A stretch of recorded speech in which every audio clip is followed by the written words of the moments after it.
Jim Hardina here, and I'm answering the question that I get asked the most this time of year is how do you train and race for a marathon in the heat? So the other day I did a training on how to acclimate for the heat. Watch that if you didn't see it, but let's assume you've acclimated properly. Now you're racing, you're going to run and race in the heat.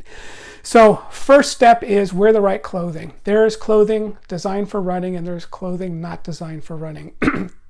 So definitely want to run in running clothing, and definitely want to run in running clothing designed for hot weather. That would be a visor or a hat. Keep the sun off your face. Makes a big world of difference. Just that one little thing of keeping sun off your face won't really change your core temperature a lot, but it does a world of difference psychologically on the perception of being hot. And then a top, shirt, jersey, singlet designed for hot weather, dry fit, that type of thing. Running shorts, or if you're a woman, you can wear a running skirt, but loose fitting clothing. And then there's also sleeves you can wear that will keep the sun off your skin, keep your arms cooler. And then, a lot of this gear you can get with UV protection. So wear the right clothing. And then during your training and during your racing, cool off often, soon and often. So if you're during a race, a good strategy would be before you really start heating up is when you go through an aid station, just pour water on your head. Best way to cool off is just pour water on your head. In training, I carry a water bottle like this with a big wide diameter, fit ice in it, ice water. Put that in there, squirt that on your head and cool yourself off. So cool off. Now in a race, aid stations are going to have what they're going to have, and they're always going to have water, and a lot of them will have ice, especially if it's a traditionally hot race. But in training, you're going to have to plan ahead a little bit. So like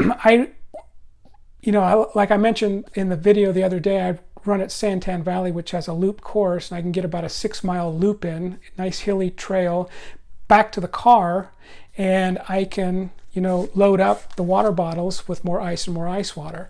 So if you're going to be doing like a long, say you're doing a 20-mile run, you're going 10 miles out and 10 miles back, you're going to have to pack all that water and all that ice and all that stuff with you.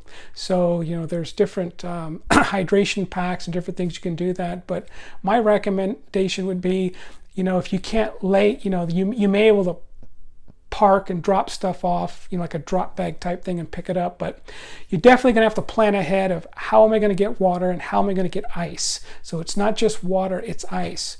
And so cool yourself off. That's the second strategy. Third strategy is you may have to slow your pace down, especially if you start getting hot, you start having problems in the heat. You're definitely going to need to slow down, walk maybe. That's also a good strategy. And at some point, you need to, if you start having real problems in the heat, you may need to consider just cutting the run short, or if you're in a race and you may have to just pull over at an aid station, find some shade, kick your feet up and cool down.